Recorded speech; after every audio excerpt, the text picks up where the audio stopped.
শুভ দুপুর সকল বন্ধুদের জানিয়ে দেখো এই মাখাটা আমার মেয়েই মেখেছে, তো মেয়েই করেছে, তো আমি লাস্টে 4টে ভেজে নিচ্ছি। তো এটা হচ্ছে সাবুর পকোড়া। তো এটা বানাতে গেলে সাবুকে অনেকক্ষণ 2 ঘন্টার মতো ভিজিয়ে রাখতে হবে। তার সঙ্গে একটা আলু সেদ্ধ, একটা পাতিলেবু, আর চিলি ফ্লেক্স, কাঁচা লঙ্কা, ভাজা মশলা সমস্তটা দিয়ে মেখে নিয়ে ভালো করে, আর এটাকে ভালো করে এইভাবে হাতে করেই করে নিতে হবে চ্যাপটা এরমভাবে। এরপরে এটা তেলটা গরম হলেই তেলের গরমে ছেড়ে দিতে হবে। দেখো, ছেড়ে দিলেই হয়ে যাবে সাবুর পকোড়া। আমি ভেজে নিয়েছি অলরেডি, এই দেখো 3টে ভাজা হয়ে গেছে। আর এত মচমচে এত সুন্দর স্পাইসি খাবারটা হবে, দেখো এই দেখো, আর সুন্দর খেতে হয় এটা।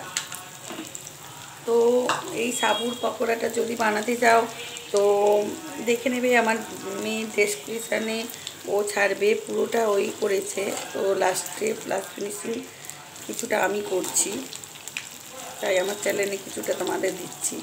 দেখো, সাবুটা খুব স্পাইসি হবে খেতে, আর এটা চা বা কফির সঙ্গে বা নিরামিষ ভাতের সঙ্গে ডাল আর এইটা দিয়ে খেলে তো ভালো লাগবে। এখন তো তোমরা সকলেই জানো আমাদের নিরামিষ চলছে, একটা দুঃখের কথা। তো দেখো, একজন না হতে হতে আবার আরও একজন, কি বলবো বন্ধুরা, আরও একটা কুশাশুড়ি মারা গেছে আজকে। তো এই নিরামিষ রান্না আপনাদের সঙ্গে কী যে শেয়ার করি, কী করি। আমার মেয়ে তো একদম এমনিতে নিরামিষ খায়, কিন্তু এখন আর একদম খেতে চাইছে না। তো তাই জন্য নতুনত্ব কিছু বানাতে চাইছে।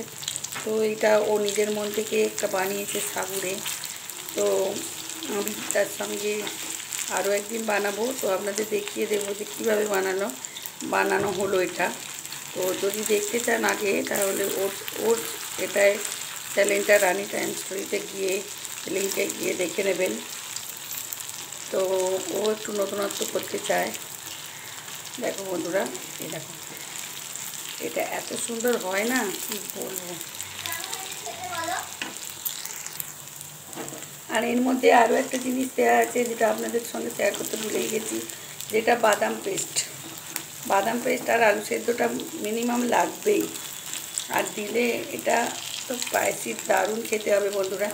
একদিন অবশ্যই বানানোর অনুরোধ রইল, আর পুরোটা দেখারও অনুরোধ রইল। যেহেতু আজকে আমি মাখাটা দেখাইনি, তো আমার মেয়ের চ্যানেলে গিয়ে তোমরা দেখে নিও সাবুর এই চপ বা পকোড়াটা কেমন হয়েছে। যে যেইরকম নাম দিতে পারো, চপের মতনই সাইজ হচ্ছে, তাই আমি সাবুর চপই বলছি। আর বাচ্চাদের তো এইভাবে দিলে খাবে। আর দারুণ উপকারী একটা রেসিপি, ভাজা কিন্তু দারুণ উপকার। এটা তেল কিন্তু চপচপেভাবে থেকে যাচ্ছে না। আর তোমাদের পুরোটা দেখারও অনুরোধ রইল আমার। পুরোটা দেখবে আর দেখে বলবে কেমন হয়েছে, আর নিজেরা একদিন বানিয়ে নিও এইভাবে।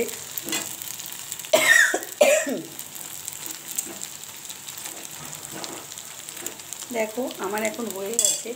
এরপর আমি ছেঁকে এটা তুলে নেব।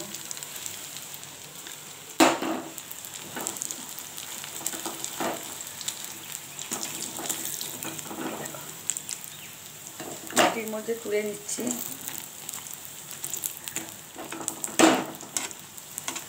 আর এটা যদি কেউ হালকা ভেজে আরও একবার ভেজে খাও পরে, তো ভালো হবে। বড়া বা পকোড়া বা তোমার চপ দ্বিতীয়বার করে ভাজলে তবেই এগুলো ভালো হয়। আর এটা কিন্তু খুব মচমচে একটা সুন্দর হয়েছে বন্ধুরা। গ্যাসটা অফ করে দিই, এবার নিয়ে চলে যাই। দেখো কত সুন্দর হয়েছে, দেখো চপগুলো, দেখো বাবা কি গরম। এই দেখো, দেখো এত সুন্দর। দেখো আমি একটুখানি ভাঙছি, এ দেখো কি সুন্দর মচমচে। একটু খেয়ে দেখে, একটু আওয়াজ শুনে বুঝতে পারছো যে কতটা মচমচে, কতটা স্পাইসি, কতটা ভালো হয়েছে। তো যদি ভালো লাগে বন্ধুরা, পুরোটা দেখার অনুরোধ রইল, স্কিপ করে যাবেন না, আর পারলে শেয়ার করে দেবেন। আর বন্ধুরা এভাবেই আমার সাথে থেকো, পাশে থেকো। আর সকল বন্ধু ভালো থাকবেন, সুস্থ থাকবেন। বাই, শুভ দুপুর।